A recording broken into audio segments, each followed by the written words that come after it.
자, 그 다음에 법률행위의 해석입니다. 20페이지 보시고. 자, 의의와 법률행위 해석의 방법. 그래서 법률행위 해석이라 함은 법률행위의 내용을 확정하는 것.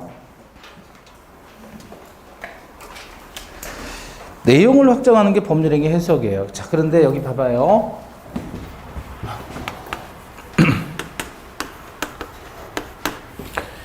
감녀가 어머니고 을남이 아들이에요. 용돈 주세요 그랬더니 우리 아들 용돈 5,000원 줘야지 라고 생각을 했어요.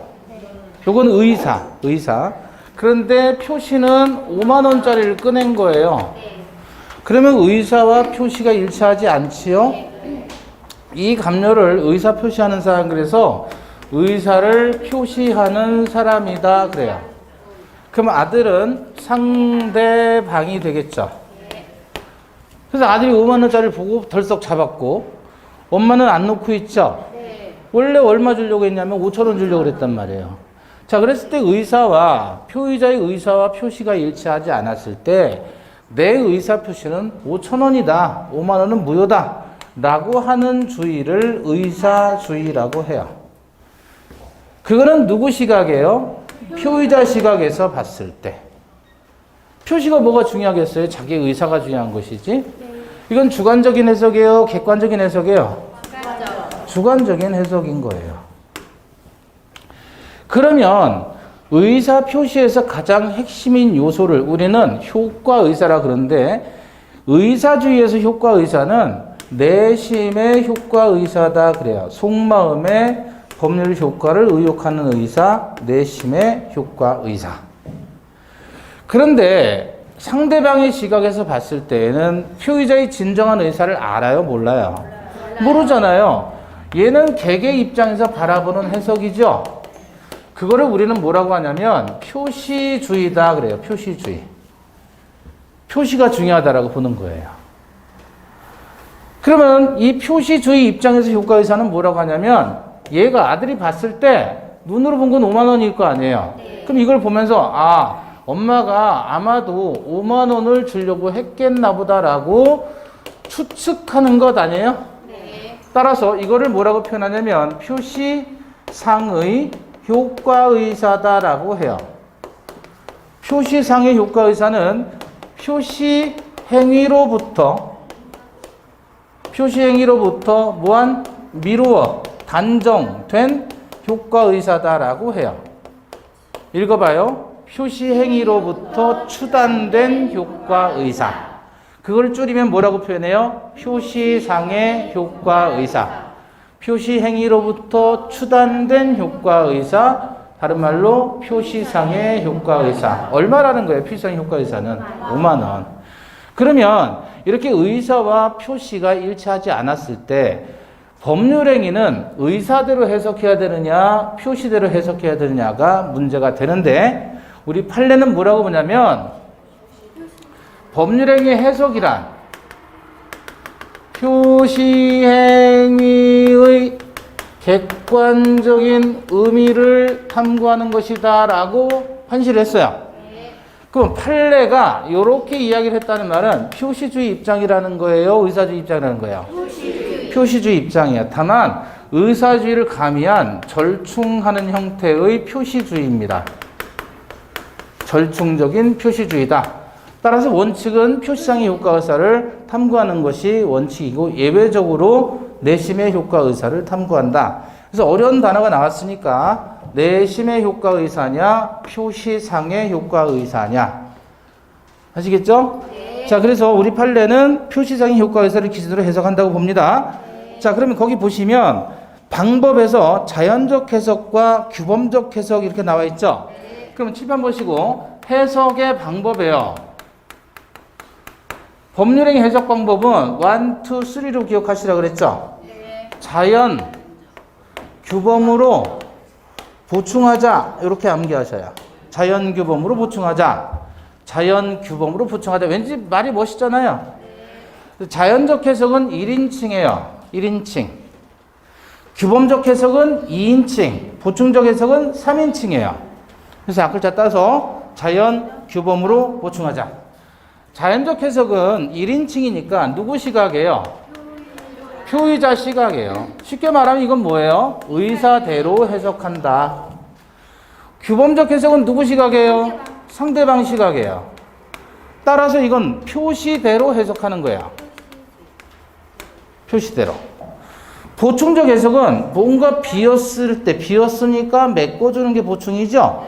법률 행위에 틈이나 공백이 발생했을 때 제3자 시각, 이 제3자는 누구겠어요? 판사입니다. 판사 시각에서 메꿔주는 거예요. 그걸 보충적 해석이라고 한다.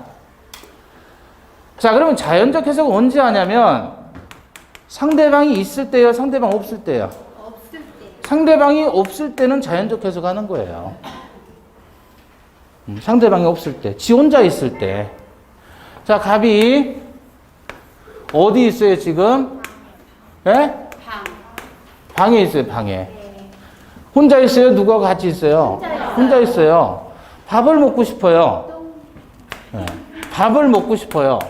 근데 밥을 먹고 싶은데 밥을 밥이라 부르기가 재미가 없으니까 똥이라고 부르고 싶은 거예요. 의사와 표시가 일치하지 않죠. 아이, 배고픈데 똥 먹어야지 라고 혼자 얘기한다고 한들 그 밥은 밥이에요, 똥이에요? 밥은 밥이죠. 자기가 뭐라고 부르든지 간에 표시는 무시하고 의사대로 해석하면 되는 거예요. 지 혼자 있으니까. 그죠? 근데 얘가 나와가지고 친구를 만납니다. 야, 우리 똥 먹자 라고 하면 얘는 뭘로 알아들어요? 자, 상대방이 있을 때에는, 상대방이 있는 경우라면 그 상대방은 당연히 표시대로 듣고 믿는단 말이에요. 이해되셨어요? 네. 상대방 없으면 당연히 의사대로 해석하는 것이고, 상대방이 있으면 그 상대방의 신뢰가 중요하기 때문에 규범적으로 해석해야 돼요. 그 규범은 뭐냐면 똥은 똥인 거예요. 똥이 밥이 될 리는 없잖아요. 여기까지 이해됐죠? 자, 그런데 예외적으로 상대방이 있는 경우인데도, 상대방이 있어요. 있는 경우라면 표시대로 해석하는 거죠?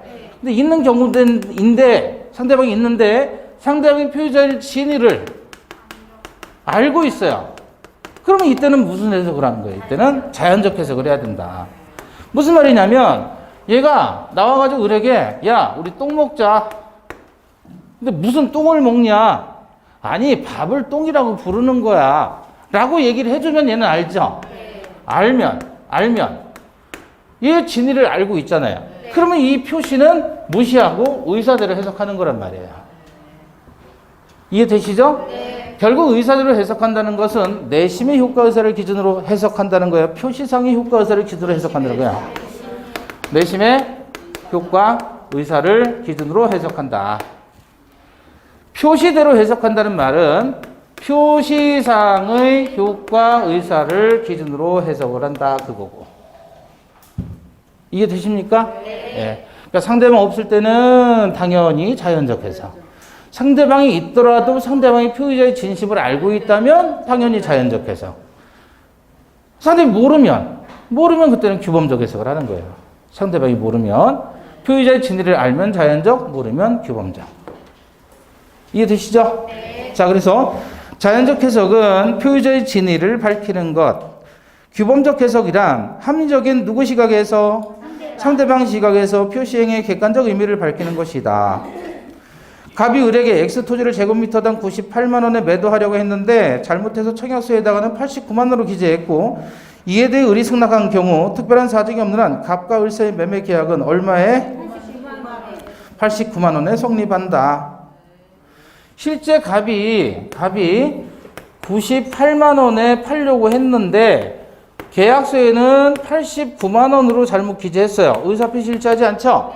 근데 을이 보니까 오케이, 그래서 89만 원에 사자 라고 생각해서 89만 원 표시했다면, 89만 원을 표시했다면 얘는 의사표시 일치하죠? 따라서 계약은 성립, 불성립? 계약은 성립하는 거예요. 이렇게 89만 원으로. 그런데 얘 의사하고 얘 의사가 일치하지 않잖아요.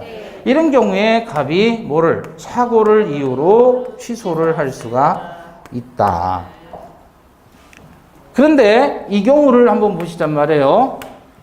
갑이 1번지 토지를 팔려고 했는데 잘못해서 2번지로 계약서를 쓰는 거예요. 을도 1번지를 사고자 했는데 계약서의 번지수를 얘가 2번지로 쓰니까 얘도 2번지에다가 사인을 한 거예요. 서로 의사표시가 일치하지 않죠? 갑과 을은 귤을 사고 싶어요. 귤을 팔고 귤을 사고 싶어요. 그런데 계약 잘못해서 봉지 안에는 오렌지를 담은 거예요. 둘이 합의한 건 뭐를 사고 파는 거죠? 귤을 사고 파는 건데, 근데 얘가 초짜예요, 초짜. 과일 장사 초짜. 귤하고 오렌지 구별을 못해요. 그래서 오렌지를 잔뜩 싸놓고 이거 귤이니까 막판에 떨이 할 테니 가져가세요. 그래서 얘가 그래요. 그럼 내가 귤 살게 하고 왔는데 보니까 오렌지인 거예요. 당사자는 뭐에 대해서 합의를 했죠? 귤에 대해서 합의를 한 거죠? 합의를 했단 말이에요. 그런데 잘못되어서 2번지 토지, 오렌지가 다시 온 거예요. 갖고 온 거예요. 그러니까 얘도 착오를 했고 얘도 착오를 했죠. 쌍방 뭐죠? 공통한 착오다. 얘하고 같은 거예요? 다른 거예요? 여기는 한쪽만 착오한 거고 여기는 양쪽이 같이 착오한 거예요. 이해되셨어요? 그럼 얘 입장에서 갑의 진정한 의사가 뭐예요? 귤이라는 사실을 을이 알아요? 몰라요? 알죠? 갑의 입장에서 을의 진정한 의사가 귤이라는 사실을 갑은 알아요? 몰라요? 알죠? 상대방이 있는 경우 상대방이 표의자의 진리를 알면 의사대로 표시대로 의사대로. 따라서 얘가 얘 진정한 마음을 아니까 의사대로 계약이 성립한 거고 얘가 얘 진정한 의사를 아니까 의사대로 계약이 된 거예요. 따라서 표시는 잘못된 표시예요. 그래서 O 표시는 잘못된 표시는 의사대로 계약이 성립함에 해로움이 없다. O 표시 무해의 원칙이라고 이야기를 하는 겁니다. 이해되시는 거죠? 자, 이 경우 1번지로 합의가 된 거예요. 쌍방 공통해서 지금 착오를 했지요. 그렇지만 의사가 일치 불일치. 의사가 완전히 일치했죠. 그러니까 이때는 착오가 있더라도 취소 대상이 되지 않습니다. 착오하면 취소할 수 있는 거 아닌가요? 아니에요. 착오로 취소할 수 있는 경우는 이 사람의 의사와 이 사람의 의사가 일치하지 않았을 때, 즉 한쪽만 착오했을 때 취소하는 겁니다. 근데 이거는 양쪽에서 같이 착오를 했고 의사가 완전히 합의가 된 거예요. 표시만 잘못된 것뿐이에요. 그럼 이 경우 1번지에 대해서는 계약이 성립이 됐죠. 그럼 1번지에 대한 물권 변동이 있으려면 등기를 해야 돼요? 등기 안 해야 돼요? 등기해야 되는데 등기는 안 돼 있는 거예요.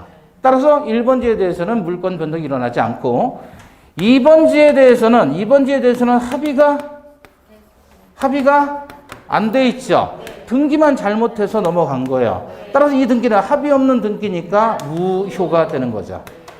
따라서 어떻게 되겠어요? 2번지에 대해서는 갑이 을을 상대로 등기에 말소를 청구하겠죠. 그죠? 다만 1번지에 대해서는 합의가 안 돼 있는 상태, 합의는 돼 있는데 등기가 안 돼 있는 상태죠. 따라서 을이 갑을 상대로 1번지에 대해서 을을 등기를 청구하게 되죠. 자, 그럼 2번지 등기는 실제 합의가 없는 등기니까 실제 원인과 다른 의미의 등기니까 무효인 등기예요. 무효인 등기를 믿고 거래하는 사람 부부된다고요? 안 된다고요? 등기에 공신력 있어요? 없어요? 없잖아요. 따라서 전득자가 있다면 이 사람은 소유권 이전 등기 받았더라도 취득한다? 취득 못한다? 못한다. 이렇게. 자, 우표시부의 원칙. 그래서 자연적 해석과 관련된 사례 보시면 방금 2번에서 박스 안에 을은 갑소유의 X 토지를 매수하기로 합의했는데 계약서에는 2번지 Y 토지로 잘못 기재하는 바람에 Y 토지에 대해서 을 앞으로 등기가 맞춰졌다. 합의한 건 뭐죠? X인데 등기된 건 Y로 됐죠. 첫 번째, X 토지에 관해서 매매계약이 성립하죠. 두 번째, 갑과 을은 착오를 이유로 매매계약 취소할 수 없죠. 세 번째, 을은 갑에게 X 토지에 관해서 이 등기 이전을 청구할 수 있죠. Y 토지에 관해서 격려된 이전 등기는 원인 없이 격려된 것으로서 무효이고, 갑은 을에게 Y 토지에 관해서 격려된 이전 등기의 말소를 청구할 수 있고, Y 토지가 을로부터 병에게 양도되어도 병은 유효하게 소유권을 취득할 수 없다. 됐죠?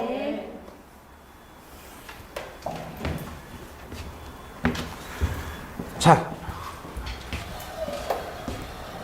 장인어른이 있어요. 장인어른이 새를 살아요. 예? 그 사위가 이 장인어른 새 사는데 도움을 못 줘요. 도움을 못 줘요. 지금 사위가 지금 공부하고 있어요. 공인중개사. 그럴 수도 있나요? 네. 근데 장인 집에서 나가라 그러는 거예요. 다른 데로 이사 가라고. 보증 몰려가지고. 장인이 또 다녀야 되는데 사위가 미안하잖아요. 자기가 보증금 좀 보태주고 싶은데. 그래서 자기는 돈이 없고.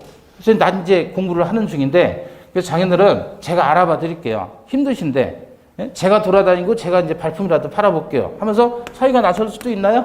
네. 그렇죠? 네. 근데 그 집은 빌려가지고 세입자로 사는 사람은 장인이 사는 건데 사위가 나서가지고 집을 알아보는 거예요.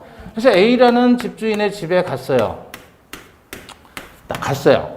그럼 이제 사위가 이제 집을 구경을 해야 될 거 아니에요. 그죠? 구경을 해요. 구경을 하면서 그냥 구경만 하나요? 물도 한번 쓱 틀어보나요? 목말라. 저 물 좀 있나요? 그랬더니, 여기 정수기 떠다 드릴게요. 아니에요. 제가 직접 보죠. 전 수돗물 좋아해서 탁 틀어봐요. 왜? 물이 쫄쫄쫄쫄 나오나? 잘 나오나? 확인을 해야 될 거 아니에요. 그죠? 네. 그렇게 괜히 핸드폰을 떨어뜨려요. 핸드폰 떨어졌네 하면서 핸드폰 주스면서 이제 이렇게 밑에 보는 거예요. 이제 구석구석. 곰팡이 쓸었나? 안 쓸었나? 그래, 안 그래요? 계약을 하려면 미리 탐색을 다 하잖아요. 그럼 집주인은 뭐 가만히 있나요? 아이고, 잘생기셨네. 총각인가? 이렇게 묻죠? 왜? 애가 있으면 안 들여보낼 거거든, 집주인의 입장에서. 애가 자꾸 망쳐놓으니까. 그죠? 그리고 또 묻죠? 어디 여기 근처, 에서 일하시는 분이에요. 어디에, 직업이 뭐예요? 이렇게 묻는단 말이야. 왜 물어요? 너 월세 잘 내냐, 못 내냐? 그거 이제 다 조사하는 거란 말이에요, 서로 간에. 이렇게 해서 서로 눈치전을 보고 탐색을 벌인단 말이에요. 그래서 계약서를 쓴단 말이에요. 자, 임대인은 A예요. 자, 임차인은 사위가 계약서를 쓰는데 누구 이름으로 쓰겠어요? 장인이라고 쓴단 말이에요. 그랬을 때 얘 입장에서는 얘를 보면서 물으면서 대화하면서 계약을 했는데 계약서에 이 사람이 들어가 있네요. 그럼 이 사람이 들어가 있으니까 얘를 명의자, 계약은 얘가 하니까 얘를 행위자라고 하는 거예요. 행위자와 명의자가 일치하지 않다란 말이죠. 그러면 얘는 계약의 당사자를 누구로 정해야 되느냐 이거예요. 만약에 계약의 당사자인 임차인이 장인이 되었다. 얘가 임차인이 되었다. 그러면 얘는 뭐가 되죠? 대리인이 되는 거예요. 근데 계약의 당사자가 사위였다. 라고 생각하면 얘는 명의신탁이 되는 거예요. 얘가 당사자인데 장인의 이름으로 했으니까. 그러니까 얘 입장에서는 당사자를 결정을 해야 되는 거예요. 누가 계약의 당사자냐 이거예요. 행위자와 명의자가 일치하지 않았을 때 누가 계약의 당사자인가? 행위자인가? 명의자인가? 그랬을 때 상대방과 행위자의 의사가 일치하면 상관없어요. 주민번호 쓰는데 이상한 거예요. 애가 물어봐요. 아니, 왜 주민번호가 이렇게 나이가 드신 걸로 나오죠? 당신은 내가 보니까 젊은 사람 같은데? 그랬더니, 이게 제가 하는 게 아니고요. 우리 장인어른 이름으로 하는 거예요. 라고 얘기를 하면 얘의 당사자는 임차인 장인으로 확정되는 거예요. 서로 얘기를 했으니까. 근데 그런 얘기를 전혀 안 한 상태에서 그럼 누구를 계약의 당사자로 할 것이냐라고 했을 때 행위자와 상대방의 의사가 일치하면 일치하는 의사대로 당사자가 확정되는데 반해서 얘와 얘의 의사가 일치하지 않으면 얘 시각에서 당사자를 결정하는 겁니다. 그럼 얘 시각에서 당사자를 결정하면 당사자가 누가 되는 거예요? 사위가 되는 거예요. 이해되시죠? 네. 자, 그래서 법률행위 해석 관련해서 기출판례 정리. 행위자가 타인의 이름으로 매매 계약을 체결한 경우 꼭지를 묶어요. 자, 그래서 행위자 또는 명의인 중 누구를 계약의 당사자로 볼 것인가에 관하여 행위자와 상대방의 의사가 일치한 경우에는 그 일치한 의사에 따라 계약의 당사자를 확정해야 되지만, 그런데 오른쪽에 행위자와 명의자 중에 누가 계약의 당사자인가에 관해 행위자와 상대방의 의사가 일치하지 않으면 네모입니다. 누구 관점에서? 상대방의 관점에서. 그게 네모예요. 상대방 관점. 포인트는 위에 화살표 뽑으시고 제3자 관점에서 땡땡X, 제3자 관점에서 객관적으로 해석해야 된다, 이런 식으로 나오면 틀린 거예요. 누구 시각에서? 상대방의 시각에서. 아시겠죠? 자, 그 다음에 법률 해석 관련해서 임대인이 임대차 계약의 단서 조항에 권리 금액의 기재 없이 단지 밑줄 모든 권리금을 인정함, 모든 권리금을 인정함 사건이에요. 이게 그것만 키워드예요. 모든 권리금을 인정한다 라고 했을 때 임차인이 나중에 임차권을 승계한 자로부터 권리금 수수하는 것을 임대인이 용인한 것으로 볼 수 있다. 임대차 종료 시 임차인에게 권리금을 반환하겠다는 약정으로 볼 수는 없다. 이게 우리 판례예요. 그러니까 모든 권리금을 인정함이라고 했다는 말은 임대인이 나중에 임차인에게 받은 권리금을 돌려주겠다는 뜻이에요? 돌려주지 않겠다는 뜻이에요? 네? 모든 권리금을 인정함이라고 했다면 임대인이 임대차 계약기간 만료 시에 임차인에게 자기가 받은 권리금을 돌려주겠다는 뜻이에요? 돌려주지 않겠다는 뜻이에요? 여기 봐요. 여기 봐요, 이제. 자, 얘가 임대인이고요. 얘가 임차인인데, 보증금 5천에 월 200만원씩 월세 내기로 했어요. 그래서 제가 미용실을 합니다. 그럴 수 있나요? 네. 자, 미용실을 하는데, 권리금을 얘가 보통 받으려면 미용실 할 때 시설비가 들어가죠? 네. 시설비가 한 5천만 원 들어갔단 말이에요. 그러면 얘가 미용실을 운영하면서 단골 고객도 확보했고 상권도 만들었죠? 네. 광고도 많이 했단 말이에요. 그래서 여기 미용실에 있는 걸 동네 사람들은 다 알아요. 그래서 얘가 월 수입이 한 달에 1천만 원씩 돼요. 월. 근데 얘가 더 이상 미용실을 운영할 수가 없게 돼요. 에? 왜냐면 임신했어요. 애기 낳아야 돼요. 배 나와서 할 수는 없잖아요. 이렇게 해가지고. 배가 걸리니까. 그래서 임차권을 어떻게 하는 거예요? 이제 양도하는 거예요.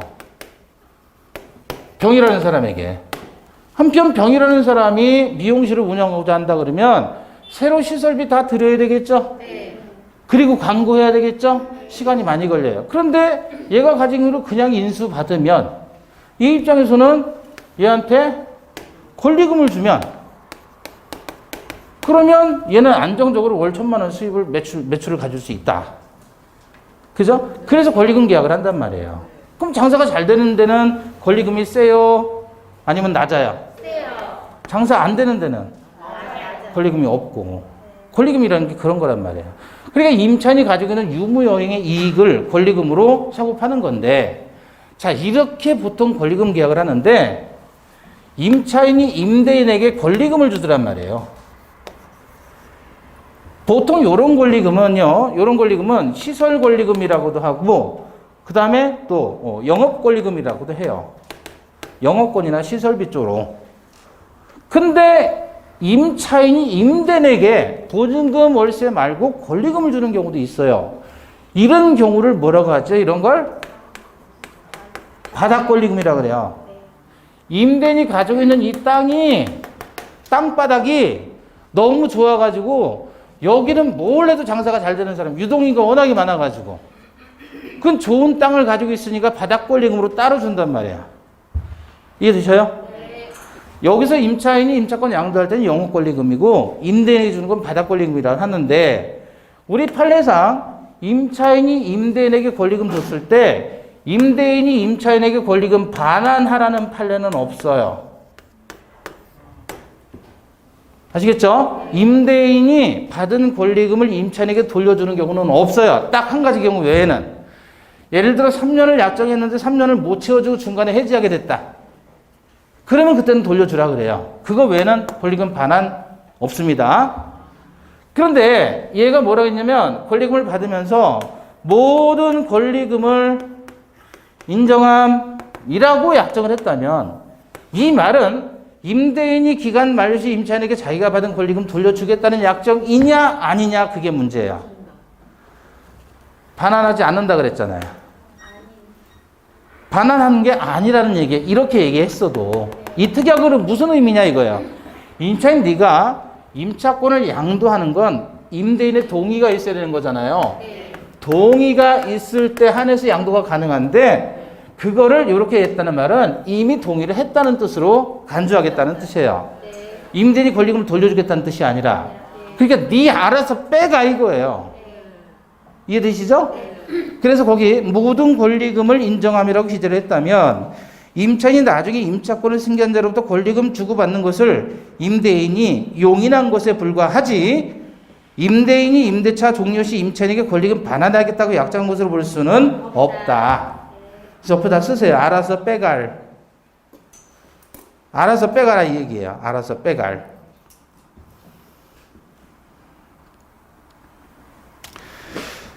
그 다음에 의사표시 해석에 있어서 당사자의 진정한 의사를 알 수 없다면 의사표시는 표시행위로부터 추단되는 효과의사, 표시상의 효과의사를 기준으로 해석해야 된다. 이건 이미 설명드린 거고요.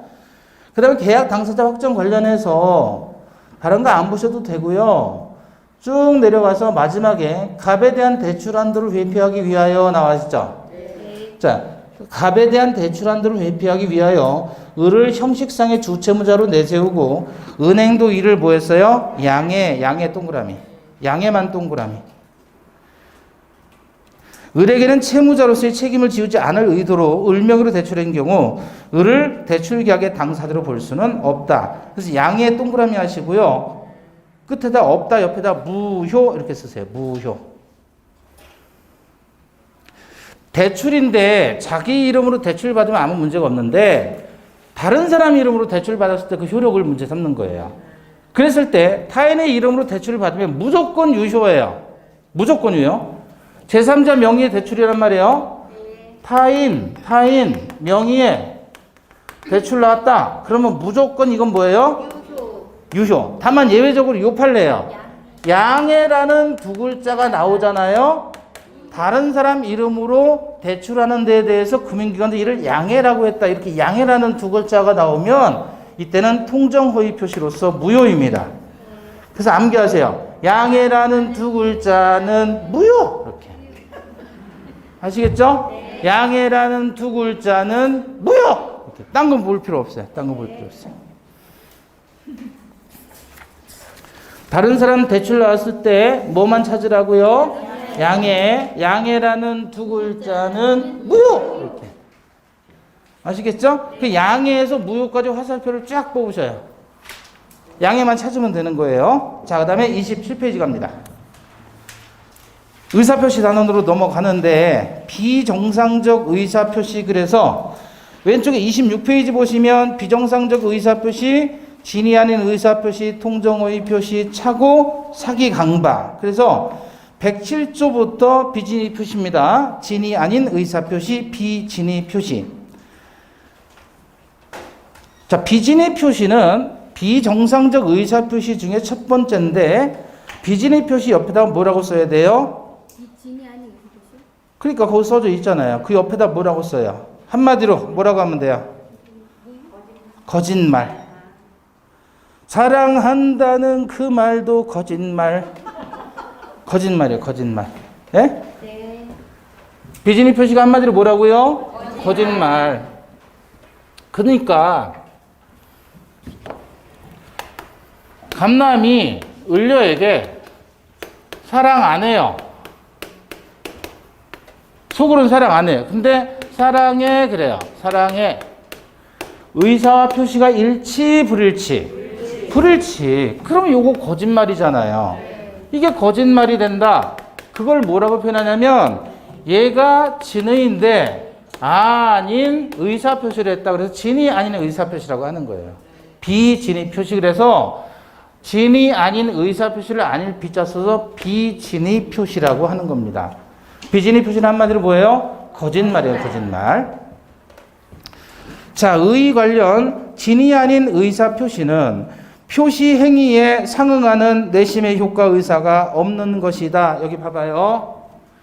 자, 표시 행위가 요게 사랑한다. 요게 표시 행위고 요게 내심의 효과 의사예요. 같아요, 달라요? 표시 행위와 내심의 효과 의사가 다르죠? 그거를 어떻게 표현하냐면 여기 봐봐요. 사랑해라고 하는 게 표시 행위라 그랬죠? 표시 행위인데 그거와 서로 마주본다. 서로상 마주볼 응해요. 상응한다라는 말은 일치한다 그런 뜻이에요. 표시 행위에 상응하는 내심의 효과에서는 뭘까요? 표시 행위에 상응하는 내심의 효과에서는 뭐예요? 아니, 표시와 일치한 의사는 어떤 의사예요? 사랑이잖아요. 그죠? 얘는 표시 행위와 일치한 내심의 효과 의사인데, 얘는 비진의 표시인 거예요? 진의에 의한 표시인 거예요? 진의에 의한 표시잖아요. 그죠? 비진의 표시는 표시 행위에 상응하는 내심의 효과 의사가 있어요, 없어요? 쉽게 표현할게요. 비진의 표시는 요게 비진이죠? 비진의 표시는 사랑한다는 의사가 있어요, 없어요? 없다 그랬죠? 사랑한다는 의사가 없는 게 비진의 표시죠? 사랑한다고 표시는 했는데 얘는 의사 없이 한 거고 얘는 의사를 가지고 한 거예요. 비진의 표시는 표시 행위에 상응하는 내심의 효과 의사가 없는 것을 비진의 표시라고 하는 거예요. 이해되셨어요? 그래서 첫째 줄에 뭐라고 나와 있죠? 진이 아닌 의사 표시는 표시 행위에 상응하는 내심의 효과 의사가 없는 것. 없는 것 밑줄 그시고 결여된 것 바꿔쳐도 돼요. 비진의 표시는 표시 행위에 상응하는 내심의 효과 의사가 결여된 것. 자, 비진의 표시는 거짓말인데 혼자 하는 거짓말입니다. 만약에 거짓말을 상대방과 짜고 하면 그건 통정허위 표시예요. 자, 저를 보시고 비진의 표시와 통정허위 표시의 공통점은 뭘까요? 거짓말. 거짓말을 뭐라고 표현하면 돼요? 의사와 표시의 불일치. 표시 행위에 상응하는 내심의 효과 의사가 결여된 것. 그게 비진이에요. 그게 거짓말이고. 그거를 상대방과 짜면 통정, 안 짜면 비진이. 이해되셨죠? 자, 진이란 생각이지 바램이 아니다 그거죠. 진이란 뭐냐? 자, 여기 봐봐요. MBC 문화방송 사장 사건이에요. 그래서 이 MBC 문화방송 사장을 구속을 시켰어요. 왜 구속을 시키냐면 이 사람한테 소위 뭐라 그러죠? 부정축제자라고 해가지고 부정축제자. 부정하게 재산을 저축한 거예요. 예? 그래서 사회 유력 인사들을 부정축제자로 몰아가지고 이 사람들의 재산은 다 부정해서 축제한 것이다. 부정하게. 그래서 재산을 강제로 강탈하는 거예요. 누가? 예? 빛나리가. 소위 뭐를 만드냐면 정권을 잡으면서 사회정화위원회를 만들어요. 그 사회정화위원회를 만들어가지고 여기 그 혁명에 참여한 군인들 있잖아요. 그 사람들이 다 여기 들어가는 거예요. 그래서 사회정화위원이 돼가지고 소위 사회 유력 인사들에 대해서 재산을 강제로 강탈해 갑니다. 너희들은 부정축제했다. 그러니까 얘들은 그럼 부정축제하면 어떻게 하느냐? 그러니까 너희들이 국가에다가 재산을 뭐를 하라는 거예요? 헌납을 해라. 라고 강요를 합니다. 재산 헌납을 강요했어요. 그래서 그 당시에 잡혀간 사람들도 많고 재산 뺏긴 사람들도 많았죠.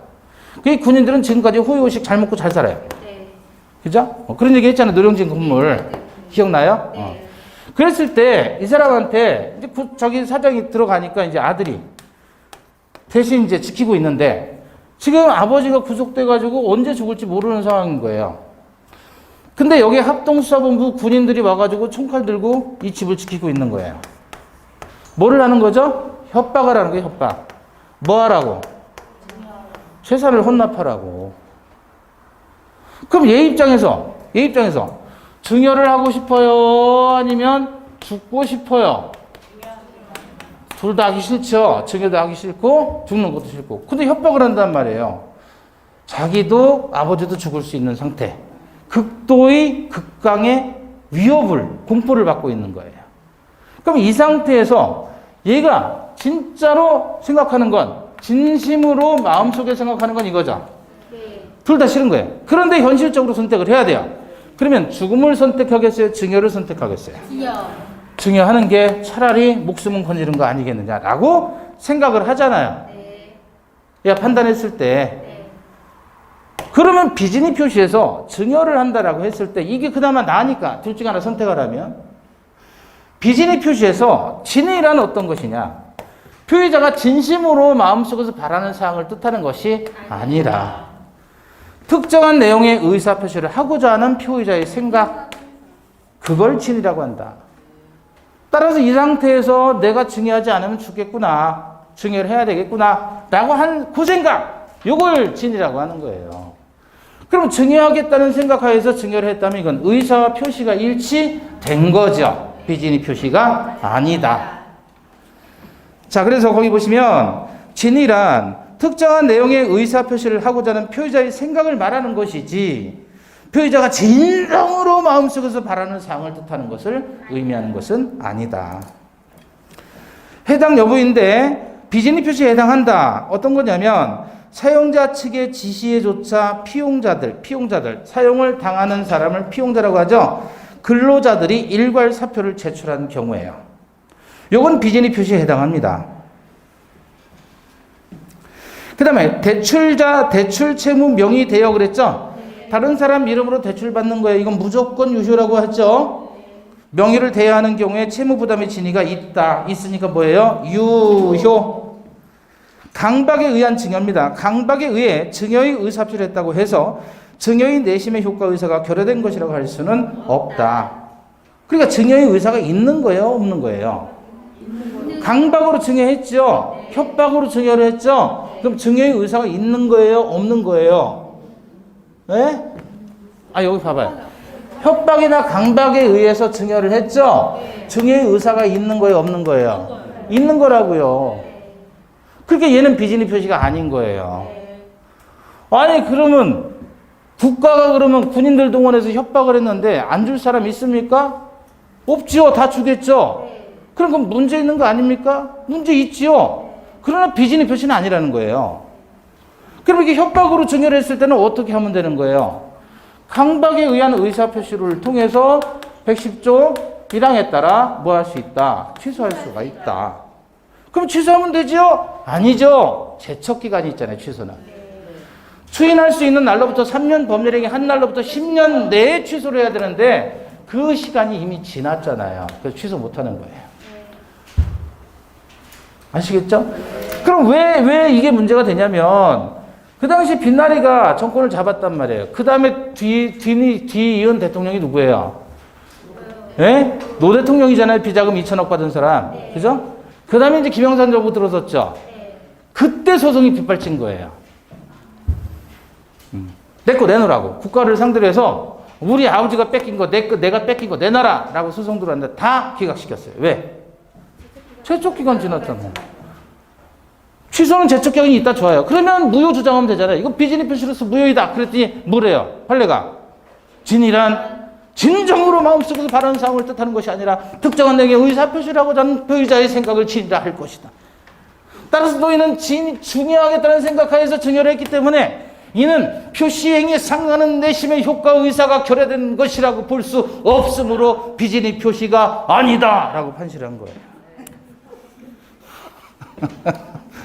이해되셨습니까? 네, 역사가 우리에게 민법을 가르칩니다. 자, 기타 그러면 표의자가 의사표시 내용을 진정으로 바라지는 않았으나 그것을 최선이라고 판단해서 의사표시를 한 경우, 또 자의로 사직서를 제출해서 한 중간 퇴직의 의사표시, 이런 것들이 비진의 표시에 해당하지 않는다라는 겁니다. 자, 넘겨보시고 비진의 표시라는 효과 원칙은 뭐죠? 유효. 다만 예외적으로 상대방이 비진의 표시를 알았거나 알 수 있었을 때에는 무효. 그죠? 자, 매매계약에서 비진의 표시는 상대방이 선의이며 과실이 없는 경우에 한해서 유효하다. 자, 다시 한번 또 해봐요. 여러 번 했는데 또 자꾸 해봐요.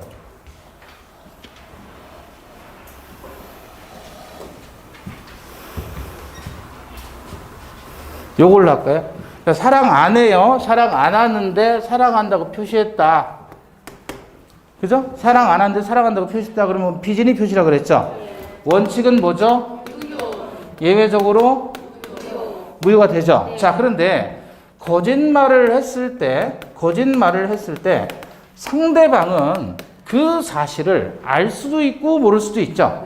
자, 알았다 그러면 뭐예요? 악이죠. 거짓말이면 알았다는 거예요. 아니면 몰랐거나, 그럼 뭐죠? 선의.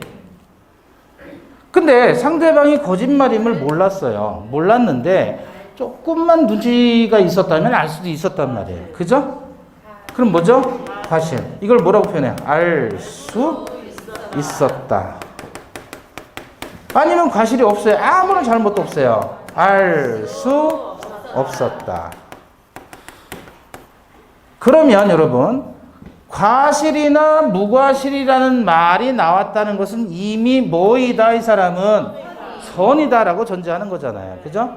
따라서 거짓말을 했을 때 상대방이 느끼는 세 가지 경우의 수. 첫 번째, 거짓말을 알았다. 두 번째, 알 수 있었다. 세 번째, 알 수도 없었다. 셋 중에 하나예요. 그러면 비진의 표시를 원칙이 유효, 예외, 무효죠. 언제? 상대방이 비진이라는 사실을 알았거나 알 수 있었을 경우죠. 이때는 무효란 말이에요. 그러면 알았거나 알 수 있었을 때 무효가 된다고 했으니까 번호 몇 번이에요? 네? 1번. 또는 알았다. 2번이죠? 그러면 상대방은 거짓말했을 때 세 가지 중에 하나가 반응이 나와야 되는데 두 개가 나왔어요. 그럼 하나는 뭐 남았어요? 이거 남았죠? 그럼 언제 유효가 된단 말이에요? 그렇죠. 이때 한해서 유효이다. 이해되십니까? 네. 어떤 사실을 모른다 그러면 뭐라 그래요? 선이, 알았다, 악이. 과실은 알 수 있었다. 무과실, 알 수 없었다. 악이 또는 과실은 선이, 무과실은 모르고 알 수 없었다. 그렇죠? 기억나시죠? 네. 그러니까 비진의 표시는 언제 한해서 유효이다. 상대방이 선의 그리고 무과실일 때. 자, 그런데 여러분 봐봐요. 과실, 무과실이라고 했을 때는 알 수 있었다, 알 수 없었다라고 이야기했을 때는 이미 선의를 전제하는 거예요. 그쵸? 네. 모르니까 알 수 있었고 알 수 없었고가 나오는 거지. 알았고 알 수 있었다, 이건 말이 안 되잖아요. 알면 안 거지. 그럼 알 수 있었다는 것 자체가, 알 수 없었다는 것 자체가 두 개가 이미 모르고 있다는 걸 전제하는 겁니다. 그러니까 선이 굳이 얘기하지 않더라도 악이거나 알 수 있었거나 알 수 없었거나. 그래서 과실이나 무과실은 선의의 하위 개념이에요. 선의의 하위 개념, 과실, 무과실은. 소유의 의사로 평온 공연하게 선의, 무과실로 10년간 등기하고 점유하면 취득시효가 됐죠. 등기부 취득시효죠. 소유의 의사로 평온 공연하게. 선이란 본권이 있다가 오신하고, 선이 무과실로, 무과실은 오신함에 과실이 없다. 뭘 얘기하고 싶냐면 과실이나 무과실은 이미 선의를 전제해야 된다. 선의가 아니면 과실이나 무과실은 말은 나올 수가 없는 거예요. 이걸 기억하시고요. 자, 그래서 예외적으로 상대방이 알았거나 알 수 있었을 때 무효. 그러니까 매매계약에서 비진입 표시는 상대방이 선의이고 과실이 없는 경우에 한해서만 유효다. 그 말이 나오는 거예요. 여기 선의이고 과실이 없는 경우에 한해서만 유효다. 세 가지 중에 요때만 유효, 요때는 무효. 그쵸? 예. 증명책임은 비진입 표시를 진이 아님을 알았다는 것은 무효를 주장하는 자가 증명해야 된다. 그래서 우리 늘 어떤 사건 가지고 얘기했었나요? 사립대학교 조교수 사건 가지고 얘기했죠? 그러면 결국 비진입 표시로서 상대방이 알았거나 알 수 있었다는 것은 누가? 조교수가 입증해야 되고, 조교수가 무효를 주장하는 사람, 유효를 주장하는 사람? 무효를 주장하는 사람이 입증합니다. 적용 여부에서 적용된다. 대리권 남용에 대해서도 적용됩니다. 대리권 남용이 어떤 경우죠? 삥땅! 대리인이 삥땅 쳤을 때. 대리인이 대리인 자기 또는 제3자 이익을 목적으로 대리행위를 한 것을 남용이라고 하죠. 그러면 상대방 있는 단독행위에도 비진입 표시는 적용됩니다. 단독행위도 적용돼요. 그런데 봐봐요. 비진입 표시 적용 범위가 상대방 없는 단독행위도 있고 상대방 있는 단독행위도 있고 계약도 있죠. 그러면 상대방 없는 단독행위 비진입 표시가 적용될까요? 안 될까요? 안 돼요. 적용됩니다. 네. 단 언제나 유효해요. 왜 그럴까요? 여기에 답이 있어요. 여기 답이 있어요. 상대방이 알았거나 알 수 있었을 때 무효가 된다면서요. 근데 여기는 상대방이 없지요. 그러면 상대방이 알았거나 알 수 있었을 리가 없지요. 그러니까 무효가 될 리가 없지요. 그래서 언제나 유효해요. 이것도 적용되고 얘도 적용되는데 요거 주의하시자. 요거. 상대방 있는 단독행위보다 상대방 없는 단독행위가 거기다 쓰셔야 돼요. 요거보다 상대방 없는 단독행위가 더 중요합니다. 상대방 없는 단독행위. 자, 그런데 여러분, 비진입 표시는 여기 봐봐요. 비진입 표시는 전부 다 적용되죠. 상대방 없고 있고 다 적용돼요. 그죠? 통정한 허위 표시는 말이에요. 통정한 허위 표시는 상대방 없는 단독행위 적용될까요? 안 될까요? 통정 허위 표시는 상대방 없는 단독행위 적용될까요? 안 될까요? 통정하려면 상대방이 있어야 되는데 그럼 이건 적용 안 되는 거고 되고 된다는 거예요. 비진입 표시하고 통정 허위 표시 구별하셔야 됩니다. 결국 요것만 기억하시면 되는데 포인트는 뭐냐면요.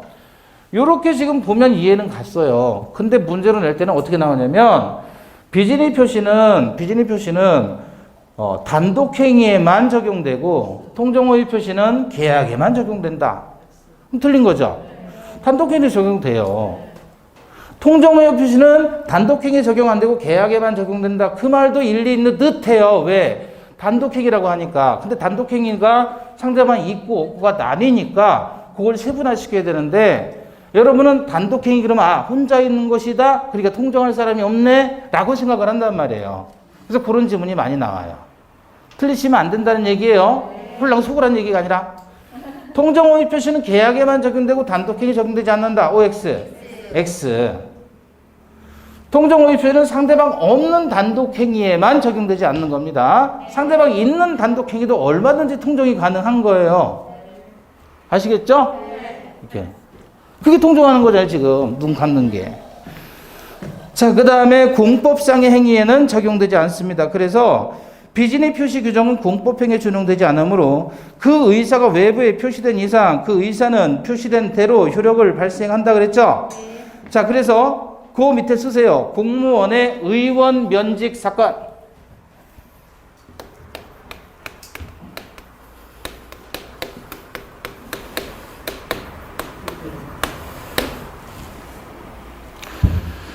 공무원의 의원 면직 했을 때 이 의원은 국회의원이에요? 시의회 의원이에요? 예? 시의원이에요? 국회의원이에요? 둘 다 아니에요.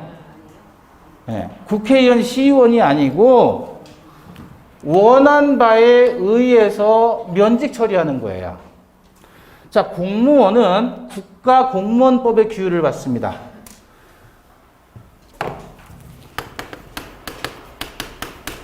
공무원은 누가 정권을 잡든지 정권이 교체되든지 간에 나라는 지켜야 되고 나라의 일은 수행해야 되는 거 아니에요. 그러니까 공무원은 중립 의무가 있어요. 선거에 개입하면 안 됩니다. 예? 선출직 공무원은 당연히 선거에 개입하지만 선출직 말고 일반 우리 공무원 있잖아요. 시청, 경찰, 군인 이런 사람들 있잖아요. 예? 나라를 지키는 일을 하는 사람이란 말이에요. 그러니까 공무원은 정치적인 중립 의무가 있고요. 신분이 보장돼야 돼요. 신분이 보장된다. 이게 제일 중요한, 그래서 이게 제일 중요하니까 이게 공무원이 그래서 철밥통이라고 한 거예요. 철밥통. 예? 안 잘려요, 공무원은. 웬만하면 안 잘린단 말이에요. 근데 이게 원래 원칙대로라면 당연한 거예요. 나라는 지켜야 되니까. 그죠? 그러니까 정권이 누가 교체되든지 간에 공무원은 잘리면 안 되는 거예요. 나라는 움직여야 되니까. 문제는 이렇게 신분을 보장하는 것은 헌법과 법률에 의해서 신분이 보장되는 거예요. 그래서 철밥통이라고 하는 거예요. 속칭. 공무원은 철밥통이다. 밥통이 철로 돼 있으니까 안 깨진단 말이에요. 근데 대기업만 다니더라도 제 나이쯤 되면 이미 다 나가야 돼요, 지금. 그죠? 아니면 회사에서 잘라버리니까. 근데 공무원은 아니에요. 정년까지 보장되는 거예요. 그게 좋단 말이에요. 그런데 저희 대학 졸업할 때만 해도 너 공무원 되라 그러면 욕이었어요. 예? 공무원 시험 와서 공무원 되라 그러면 욕이었어요. 지금 뭐 구급 공무원 이런 많잖아요. 공무원 시험이라 공시라고 하죠. 예? 저희는 고시라고 했지 공시는 안 했어요. 이거 하면 이건 창피한 거예요. 사실은. 그래서 제 선배가 하나가 이제 고시 공부를 오래 하다가 도저히 안 돼가지고 자기는 이제 취업도 해야 되겠다 그래서 나이 30 다 돼가지고 40 다 돼가지고 경찰 간부인가 뭘 했더라고요. 학교 오지 못해 창피해서. 왜냐면 학교 오면 다 고시 합격한 사람들만 있지 뭐. 고시생들하고. 그죠? 근데 지금은 아니잖아요. 지금은. 철밥통. 얼마나 좋아요. 좋아졌고 실제로. 자, 그런데 이렇게 신분이 보장되는 공무원을 빛나리가 뭐 했어요? 잘랐어요. 빛나리 혁명에 참여하는 사람들이 혁명을 반대하는 등급을 4등급으로 나눠요. 1, 2, 3, 4등급으로 나눠가지고 그 중에서 4등, 얘는 제일 심하게 반대하는 사람. 그 다음에 반대하는 사람. 그래서 공직자, 숙청 계획을 세워요. 헌법을 무시한 거죠. 공직자를 잘라버리겠다는 거예요. 자기가 혁명을 했는데 거기에 반대하는 세력들. 그 사람들 다 몰아내겠다는 거예요. 그래서 이 당시 무수히 많은 공무원들을 다 해직시켜버렸어요. 어떻게 했냐면 쫓아다니면서 주변에서 주변 털면 잘못이 안 걸릴 사람은 어디 있어요? 없으면 뒤집어 씌우면 되고. 그래가지고 너 해직할래? 안 할래? 안 하면 재미없을걸? 그래서 스스로 뭐를 했어요? 사직서를 제출을 하게 한 거예요. 지가 원한 바에 의해서 사직서를 제출하면 국가에서는 면직시키는 거예요. 강제로 자를 수는 없으니까. 절차는 갖춘 거예요. 그래서 스스로 사직서를 쓰게 만들었어요. 이해되십니까? 그래서 이 당시에 80년대 해직 공무원들이 어마무시하게 많았단 말이에요. 역사는 이제 흘러서 김영삼 정권이 들어서면서 역사 바로 세우기 한다 그러면서 국회에서 80년대 해직 공무원 등에 관한 특별조치법을 단행을 합니다. 한시법으로 만들어서 당시 해직된 공무원들 전부 다 보상해 주겠다, 국가가. 이렇게 해준 거예요. 근데 여기 2등급에 해당하는 이 사람들은 야, 우리는 보상 가지고 그건 택도 없다. 보상은 보상이고 복직시켜라 이거야. 복직시켜라. 우리는 사직할 의사가 없는데 국가기관의 강요에 의해서 어쩔 수 없이 사직서를 냈으면 의사표시의 불일치를 국가 너희들이 알았거나 알 수 있지 않았느냐. 국가가 인정해주지 않았느냐. 알았다는 사실을. 그리고 비진의 표시로서 무효이고 무효이니까 우리는 다시 복직하겠다라고 주장한 거예요. 그럼 법원에서 뭐 골치가 아프죠 이제. 대통령이 나와서 역사 바로 세운다 그래놓고 국회에서는 또 범죄를 만들어서 보상해준다 그랬고 국가의 잘못은 명백히 인정해준 거잖아요. 법원에서 재판하는데 판사가 고민한 거야. 아, 이거다. 너희들은 공무원이고 국가하고 공무원 사이의 관계는 개인과 개인 사이의 관계가 아닌 공법상의 관계 아니냐. 공법상의 관계에서는 민법상의 비진입 표시에 관한 규정이 적용될 여지가 없다. 그렇게 판시를 한 거예요. 그래서 공법상 행위에서는 공법은 공법대로 가는 거지 민법은 사법 아니냐 이거예요. 개인과 개인 사이의 관계. 사법에서는 사법 이론이 공법에 적용될 수는 없다. 여러분, 개인과 개인 사이에 가장 중요한 건 뭐죠? 예? 자유예요, 자유. 개인과 개인 사이의 관계에 된 법을 사법이라고 하잖아요. 이 사법에서 가장 중요한 건 자유고 그 자유가 발현되는 게 민법이고 그걸 우리는 사적 자치의 원칙이라고 하는 거예요. 그런데 국가와 개인 사이의 관계는 공법 관계라고 했죠? 여기서 가장 중요한 건 뭐겠어요? 자유가 중요한 게 아니라 법치주의예요, 법치주의. 법대로 통치하라는 거예요. 그 공법 관계와 사법 관계는 완전히 다른 거예요, 법리 자체가. 그러니 개인과 개인 사이의 관계를 규율하는 민법의 규정이 공법상 법률 관계에 적용될 수 있다, 없다? 여지가 없는 거예요.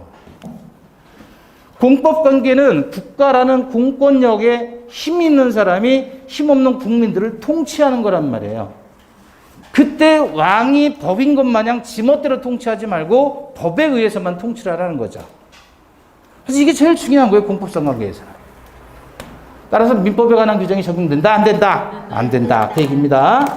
그래서 공법행위 나왔을 때 공법행위 비진입 표시 적용되지 않는다는 사건이 뭐예요? 공무원의 의원 면직 사건. 자, 그럼 오늘 여기까지 하겠습니다. 수고하셨습니다. 감사합니다.